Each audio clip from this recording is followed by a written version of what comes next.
A nossa maior commodity está com bom preço no mercado, viu? Com a forte demanda, o valor da soja cresceu nos últimos tempos. E para entender melhor o que aconteceu para essa valorização, a gente conversa agora ao vivo com o consultor em agronegócio e o nosso colunista Celso Ricardo. Celso, bom dia, seja bem-vindo aqui à nossa programação. Maravilha! Vamos falar então sobre essa valorização, né? A que se deve essa valorização? Explica aí pra gente. Carolina, nós precisamos, e isso é uma das situações que no Brasil tem me chamado muita atenção e me preocupa com relação aos cenários que estão aparecendo para nós. Nós temos que interpretar bem o que está acontecendo no mundo e dentro do Brasil. Essa valorização da soja, assim como nós poderíamos considerar a do cacau, a da arroba do boi, por exemplo, são situações que estão acontecendo de uma maneira sazonal a partir de um comportamento de mercado, principalmente dentro do mercado interno. Se nós analisarmos hoje o comportamento do mundo, nós vamos ver que o mercado internacional, essas commodities estão tendo queda nos preços. Por quê? Existe uma grande oferta desses produtos no mercado externo. No Brasil, nós estamos fazendo o caminho reverso. Nós estamos com uma baixa oferta, né, de matéria-prima, de commodity, e isso tem elevado os preços. Como não é algo que venha a equalizar e a estabilizar, a minha preocupação vai ser como o produtor rural vai se comportar. Nós estamos entrando num cenário adverso, eu entendo, em termos de concorrência, principalmente com os Estados Unidos, na relação produção e oferta de produto.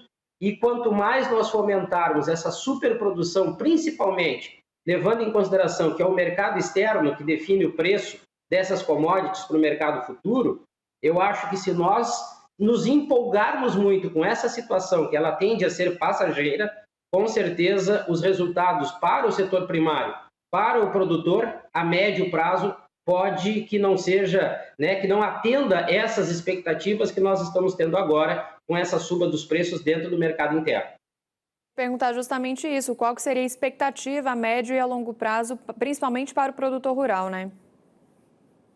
Carolina, principalmente nessa questão da soja, se nós analisarmos hoje, essa expectativa de super safra a nível mundial, considerando Estados Unidos e Brasil, né? Agora a gente está acompanhando pelo Brasil as chuvas voltando, as expectativas da plantação, né, aumentando em termos de colocar a semente da terra e a expectativa de produção, mas nós precisamos entender que essa guerra do Brasil, Brasil e Estados Unidos, produzir mais, vai acarretar essa maior oferta de soja no mercado internacional, principalmente quando a gente pensa naquele maior cliente que é a China.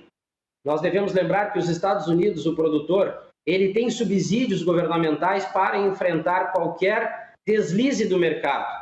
As situações favorecem mais o produtor americano do que nós.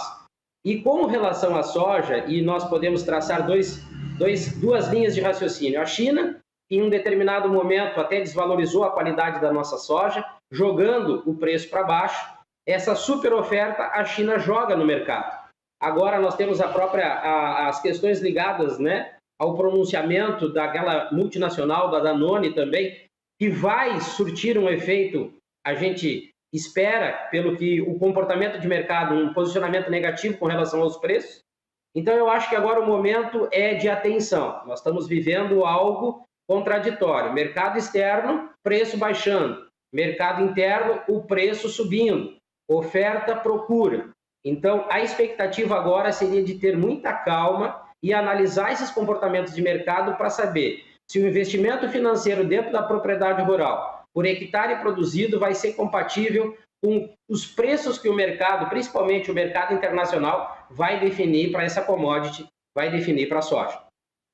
Olha, Celso, e ontem eu estive em Jaciara, município do estado de Mato Grosso, e eu estava justamente conversando com os produtores de soja lá na região. Eles estavam falando dessa preocupação em relação também ao plantio lá na região, que está atrasado, né? Foram mais de 20 dias esperando essa estiagem passar, a chuva chegar, para que eles pudessem, então, iniciar a semeadura.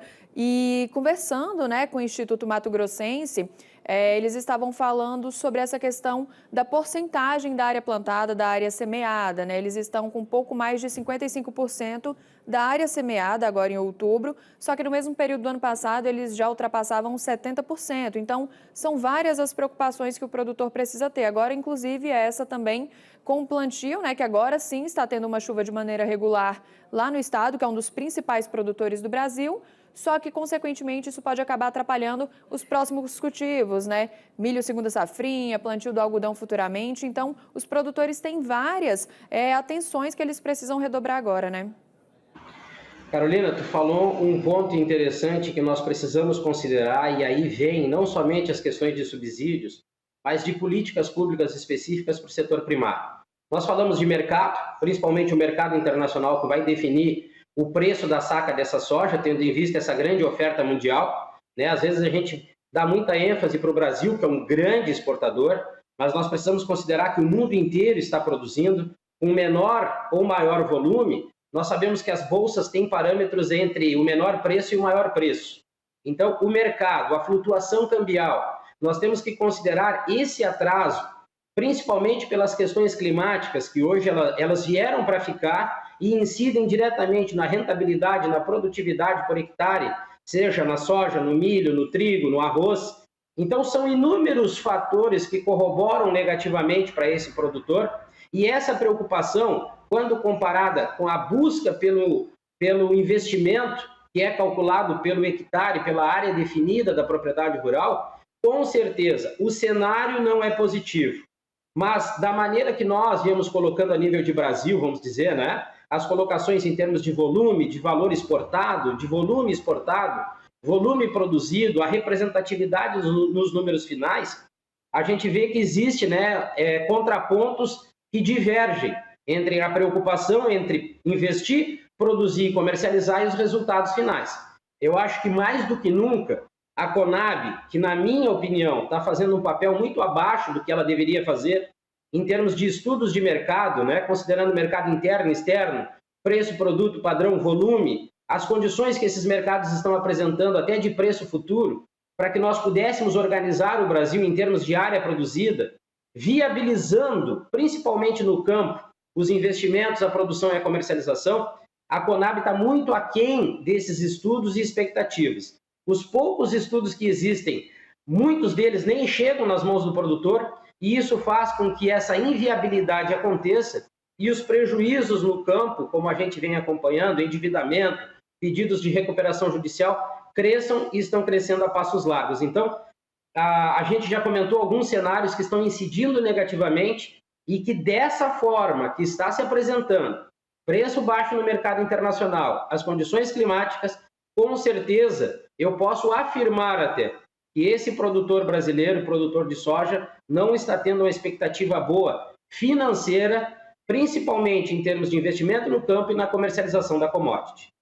E a gente segue daqui observando e trazendo todos os detalhes relacionados a esse assunto, principalmente sobre a soja, né? Celso, mais algo aí a acrescentar para a gente? Carolina, eu só faço uma observação com relação ao posicionamento de mercado. A gente, nos últimos meses, cresceu, né, uma expectativa positiva, seja com o cacau, que nós falamos na semana passada, a alta nos preços, mas baixa oferta, e isso está acontecendo agora na pecuária de corte, né, uma baixa oferta de gado para abate, está subindo o preço, mas nós precisamos considerar que nós estamos chegando perto de épocas, né, comemorativas, datas comemorativas, é normal. Então, o meu conselho é que o produtor rural brasileiro tenha calma, não tenha por base esses preços atuais para buscar grandes investimentos para dentro da propriedade rural. Agora é a hora de plantar, colher, comercializar e contabilizar lucros ou prejuízos. A partir daí, analisar o cenário futuro para tomar as melhores decisões entre áreas e investimentos para que o resultado, principalmente financeiro, não venha a decepcioná-lo cada vez mais. Tudo influencia de acordo com as questões climáticas, né? Então é torcer para a chuva chegar e chegar para ficar, para que o prejuízo seja o menor possível, né, ao produtor. Celso, muito obrigada pela sua participação, viu? Carolina, eu que agradeço, estou à disposição e até a semana que vem.